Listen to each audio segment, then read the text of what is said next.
এই মুহূৰ্তত আমি এটা পথৰ দুৰৱস্থা দেখুৱাবলৈ লৈছোঁ। ডেৰগাঁও সমষ্টিৰ হাতীয়েখোৱা অঞ্চলৰ এটা পথৰ দুৰৱস্থা দেখুৱাবলৈ লৈছোঁ। মোৰ সহযোগীয়ে প্ৰথমে এই পথৰ দুৰৱস্থাৰ যিটো দৃশ্য, এই দৃশ্যটো দেখুৱাব। একাঠু বোকা হৈ গৈছে এই পথটো ডেৰগাঁও সমষ্টিৰ।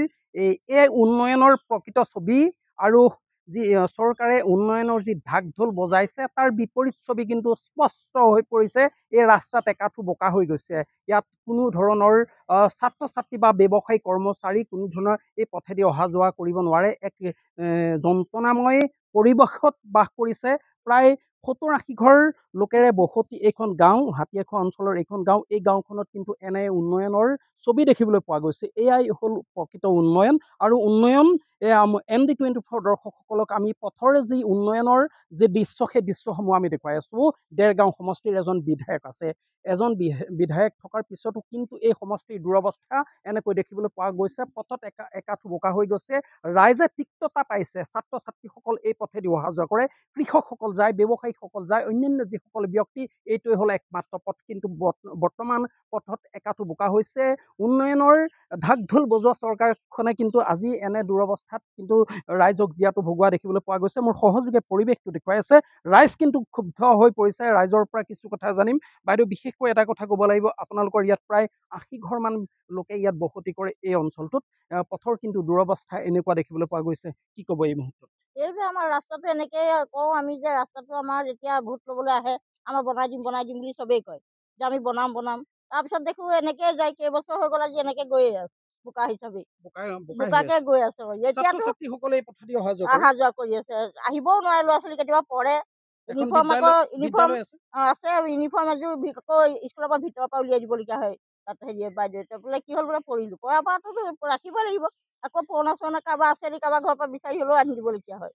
স্থানীয় লোকসকলে ক্ষোভ ব্যক্ত কৰিছে। এগৰাকী আই মাতৃ আছে, তেখেতৰ পৰা জানিম। যিহেতু পথটো এক বৃহৎ বোকা সদৃশ হৈ পৰিছে। বিশেষকৈ এটা কথা ক'ব লাগিব, বোকাৰে গোটেই পথটো একাঠু হৈ পৰা দেখিবলৈ পোৱা গৈছে। আপুনি কি ক'ব এই মুহূৰ্তত? কি ক'ব? কি কেনেকুৱা, যিহেতু আপোনালোকৰ সন্মুখত এনেকে দৃশ্য দেখিবলৈ পোৱা গৈছে, কি ক'ব? আমাৰ ৰাস্তাটো সদায় কৈ আছো, ৰাস্তাটো ভাল কৰি দিবলৈ। এতিয়ালৈ আজি ৪-৫ বছৰলৈ ৰাস্তা তেনেকে হৈ আছে। সদায় কিমান আপত্তি দিবি যে ৰাস্তা ভাল কৰ, ৰাস্তাৰ অহা যোৱা কিমান কষ্ট হয় আমাৰ। সেইটো কাৰণে ইমান ক'লেও নুশুনে। বনাই নাই, একো কৰাই নাই। স্থানীয় যুৱকসকল আছে, তেওঁলোকৰ পৰা জানিম। তেওঁলোকে কি ক'ব এই পথৰ দুৰৱস্থা যিহেতু দেখিবলৈ পোৱা গৈছে। স্থানীয় লোকসকল আছে, তেওঁলোকৰ পৰা কিছু কথা জানিম। যিহেতু এই পথটো এনে দুৰৱস্থা দেখিবলৈ পোৱা গৈছে, কি ক'বা? যিহেতু স্থানীয় এগৰাকী বিধায়ক আছে, সমষ্টি বিধায়ক, যিহেতু আবেদন কৰা হৈছে, পথটো আজিলৈকে বনোৱা নাই, কি ক'বা? কি আহ্বান জনাবা? এতিয়ালৈকে আলি চালি বনাই স্কুল যোৱা বৰ অসুবিধা হৈছে।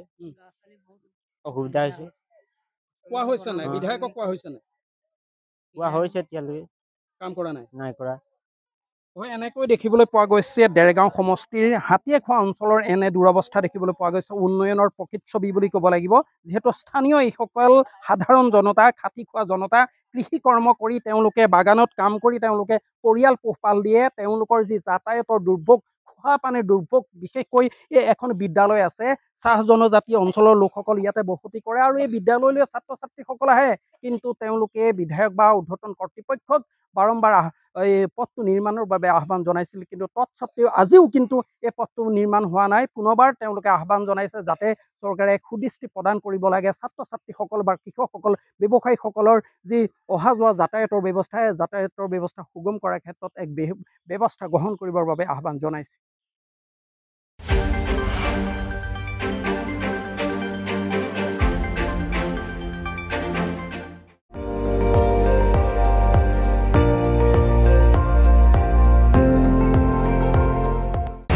আপুনি চাই আছে ND24, সৰ্বশ্ৰেষ্ঠ নহয়, সৰ্বোত্তমৰ দৌৰ।